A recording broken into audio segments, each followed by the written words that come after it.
دوستو، آج کی اس ویڈیو میں ہم آپ کو لے کر چلیں گے ایک ایسے مقدس مقام کی طرف جس کا تعلق نہ صرف اسلام بلکہ دیگر آسمانی مذاہب سے بھی بہت گہرا ہے۔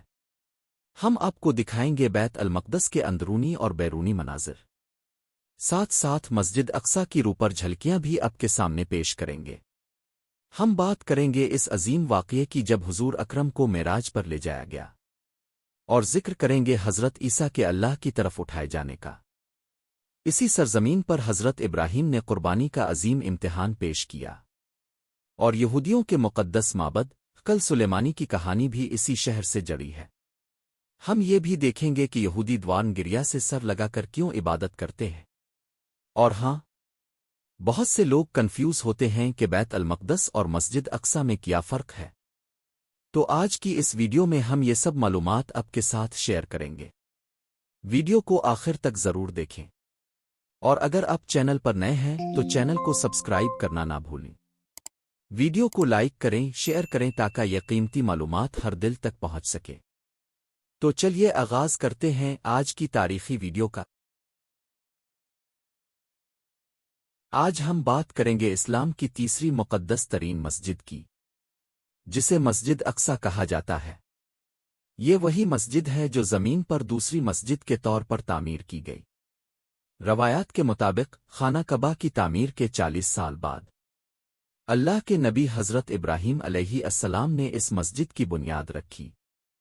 آج مسجد اقصی کا کل رقبہ تقریباً 1,44,000 مربع میٹر پر پھیلا ہوا ہے، اور ایک وقت میں 5,000 سے زائد نمازی یہاں نماز ادا کر سکتے ہیں۔ لیکن ایک اہم بات یہ ہے کہ اکثر لوگ بیت المقدس، مسجد اقصی اور قبل صخرہ کو ایک ہی جگہ سمجھ لیتے ہیں، حالانکہ یہ تینوں الگ الگ مقام ہیں۔ وہ خوبصورت سنہری گنبد جو ہمیں اکثر تصویروں میں نظر آتا ہے، وہ قبل صخرہ ہے۔ یہی وہ مقام ہے جہاں سے حضور اکرم نے معراج کا سفر آغاز فرمایا تھا، اور جو عظیم الشان مسجد قبل صخرہ کے بالکل سامنے واقع ہے، وہی ہے مسجد اقصی۔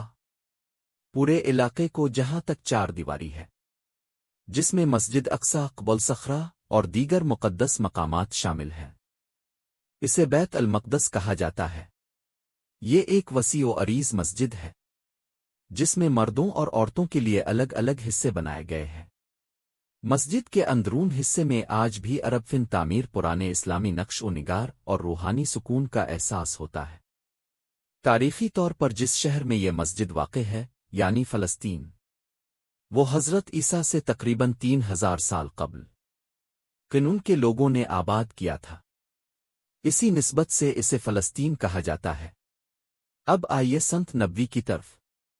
حضور نبی نے فرمایا، 3 مسجدیں ایسی ہیں جن کے لیے خاص طور پر سفر کیا جائے: مسجد الحرام، مسجد نبوی اور مسجد اقصی۔ یہی نہیں، قرآن کریم میں بھی مسجد اقصی کا ذکر موجود ہے، اور نبی اکرم کے زمانے میں 16 سے 17 ماہ تک مسلمان اسی مسجد کی طرف رخ کر کے نماز ادا کرتے رہے۔ اگر ہم مسجد اقصی کے بیسمنٹ میں جائیں تو ہمیں وہاں قدیم مسجد اقصی کا حصہ دیکھنے کو ملتا ہے، جو کہ اس مسجد کا سب سے پرانا اور روپرور گوشہ ہے۔ زائرین یہاں آ کر نوافل ادا کرتے ہیں، دعائیں مانگتے ہیں۔ وہ گنبد جو آپ اکثر مسجد اقصی کی تصویروں میں دیکھتے ہیں، وہ قبل صخرہ ہے جو عبد المالک بن مروان نے تعمیر کروایا۔ یہ عظیم فرمانروا مدینہ منورہ میں 646 عیسوی میں پیدا ہوئے اور 750 عیسوی میں وفات پا گئے۔ ابتدائی دور میں یہ گنبد سرمئی رنگ کا تھا، لیکن بعد میں آرڈن کے بادشاہ شاہ حسین نے تقریباً 200 کلوگرام خالص سونا اس گنبد پر چڑھایا، جس کی چمک آج بھی دیکھنے والوں کے دل کو روشن کر دیتی ہے۔ اس گنبد کے اندر وہ مبارک چٹان موجود ہے جس پر حضور نبی کریم نے اپنے قدم مبارک رکھ کر معراج شریف کا سفر آسمانوں کی طرف شروع کیا۔ اسی مقام کے دائرے میں وہ جگہ بھی موجود ہے جہاں نبی کریم نے تقریباً 1,24,000 انبیاء کرام کی امامت فرمائی۔ دوستو، جب آقا یہاں تشریف لائے تو یہاں صرف ایک چٹان تھی، کوئی عمارت موجود نہیں تھی۔ قبل صخرہ بعد میں تعمیر ہوا۔ قبل صخرہ کے اندر 3 مسئلے نماز کی جگہیں ہیں: حضرت ابراہیم کا مسئلہ، حضرت داؤد کا مسئلہ اور حضرت محمد مصطفیٰ کا مسئلہ۔ یہ علامتیں اس مقام کی روحانی عظمت کو بیان کرتی ہیں۔ ناظرین، آئیے اب ایک عظیم سلسلے پر نظر ڈالیں۔ حضرت ابراہیم کے 2 صاحبزادے تھے، حضرت اسماعیل اور حضرت اسحاق۔ حضرت اسماعیل کی اولاد کو ہم مسلمان کہتے ہیں، جبکہ حضرت اسحاق کی نسل سے بنی اسرائیل یعنی یہودیوں کا سلسلہ شروع ہوا۔ حضرت اسحاق کے بیٹے حضرت یعقوب تھے، جن کے 12 بیٹے تھے، اور انہی میں سے حضرت یوسف کو نبوت عطا ہوئی۔ حضرت یوسف مصر میں آباد ہو گئے، اور ان کے بعد اللہ تعالیٰ نے حضرت موسیٰ کو نبی بنا کر بھیجا، جنہوں نے اپنی قوم کو فرعون کے ظلم سے نجات دلوائی اور انہیں فلسطین کی سرزمین پر لے آئے۔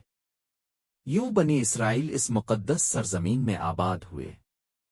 پھر دور آیا حضرت داؤد کا، جنہوں نے مسجد اقصی کی تعمیر کا آغاز کیا، لیکن یہ کام مکمل نہ ہو سکا۔ حضرت داؤد کی وفات کے بعد ان کے بیٹے حضرت سلیمان نے یہ کام مکمل کیا اور مسجد اقصی کو عظیم الشان مسجد میں بدل دیا۔ اس کے بعد بیت المقدس کئی فتنوں اور حملوں کا نشانہ بنا۔ 587 قبل مسیح میں عراق کے بادشاہ نے بیت المقدس پر حملہ کیا، جس کے نتیجے میں بے شمار یہودی مارے گئے اور شہر تباہ ہو گیا۔ کچھ عرصہ بعد ایرانی سلطنت نے بیت المقدس پر قبضہ کیا، اور پھر اسی مقدس شہر میں حضرت عیسیٰ ولادت ہوئی۔ اسی مقدس شہر میں حضرت مریم رہا کرتی تھیں۔ یہ وہی شہر ہے جہاں حضرت عیسیٰ پیدا ہوئے۔ اللہ رب العزت نے حضرت عیسیٰ کو آسمانوں پر اٹھا لیا، اور اس واقعے کے 70 سال بعد رومیوں نے مسجد اقصی پر حملہ کر دیا، جس سے اس مقدس مقام کو بہت نقصان پہنچا۔ ابتدائی طور پر مسلمان مسجد اقصی کی طرف رخ کر کے نماز ادا کرتے تھے، لیکن بعد میں اللہ تعالیٰ کے حکم سے مسلمانوں کا قبلہ خانہ کعبہ مقرر ہوا۔ اس تبدیلی کے باوجود مسجد اقصی کا مقام، اس کی روحانی اہمیت مسلمانوں کے دلوں میں ہمیشہ بلند رہی۔ حضور نبی کریم کے وصال کے بعد جب حضرت عمر فاروق کا دور آیا تو مسجد اقصی کو دوبارہ فتح کیا گیا۔ پھر دور آیا عبد المالک بن مروان کا، اور انہی کے دور میں قبل صخرہ تعمیر ہوا۔ لیکن افسوس، 1999 میں صلیبیوں نے حملہ کیا اور شہر میں قتل و غارت کی انتہا ہو گئی۔ پھر آیا نور الدین زنگی کا وقت، جنہوں نے بیت المقدس کی بازیابی کے لیے ایک مہم شروع کی، جس کی تکمیل سلطان صلاح الدین ایوبی نے کی، اور یوں بیت المقدس ایک بار پھر مسلمانوں کے ہاتھوں میں آ گیا۔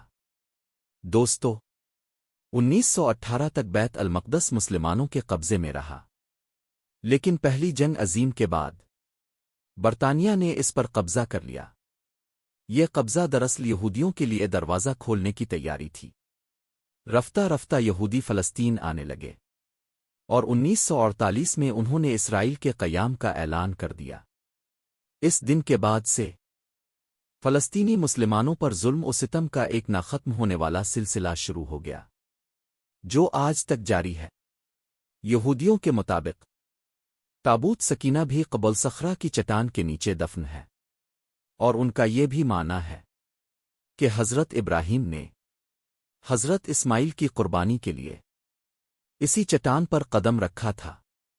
یہودیوں کا عقیدہ ہے کہ ان کا مسیحا آئے گا اور اسی چٹان پر قربانی دے گا، پھر وہ قلعہ سلیمانی دوبارہ تعمیر کریں گے اور دنیا پر ان کی حکومت قائم ہوگی۔ جبکہ مسلمانوں کے نزدیک یہ جگہ اس لیے مقدس ہے کہ یہی وہ مقام ہے جہاں نبی اکرم نے معراج کا سفر شروع کیا۔ یہاں کبھی اب کے موئے مبارک بھی محفوظ تھے، جو اب موجود نہیں۔ دوستو، اس پورے علاقے کے 9 دروازے ہیں۔ ان میں سب سے خوبصورت ہے دمشق گیٹ، جسے پرانا شہر بھی کہا جاتا ہے۔ اس گیٹ سے باہر نکلتے ہی بازار شروع ہو جاتا ہے، جہاں آپ کو اسلامی اور عربی ثقافت کی عکاسی کرتے ہوئے ہر قسم کی اشیاء ملتی ہے۔ یہاں دن ہو یا رات ہمیشہ رش لگا رہتا ہے، لیکن افسوس آج یہ پورا علاقہ اسرائیل کے کنٹرول میں ہے۔ جنگ سے پہلے یہاں کے لوگ انتہائی خوشحال زندگی گزارا کرتے تھے، لیکن اب وہاں صرف پریشانی، ظلم اور آنسو باقی رہ گئے ہیں۔ آئیے دعا کریں کہ اللہ رب العزت ہمارے تمام فلسطینی مسلمان بھائیوں اور بہنوں کی حفاظت فرمائے، اور ہمیں جلد وہ دن دکھائے جب بیت المقدس دوبارہ آزاد ہوگا۔ آج کی اس ویڈیو میں اگر جانے انجانے میں مجھ سے کوئی غلطی ہوئی تو میں اپنے اللہ رب العزت کی ذات سے معافی کا طلبگار ہوں۔ امید کرتا ہوں کہ آپ کو آج کی ہماری ویڈیو بہت اچھی لگی ہوگی۔ کومنٹ باکس میں اپنی رائے کا اظہار ضرور کیجیے گا۔ تو ملتے ہیں اگلی اور بہترین ویڈیو کے ساتھ۔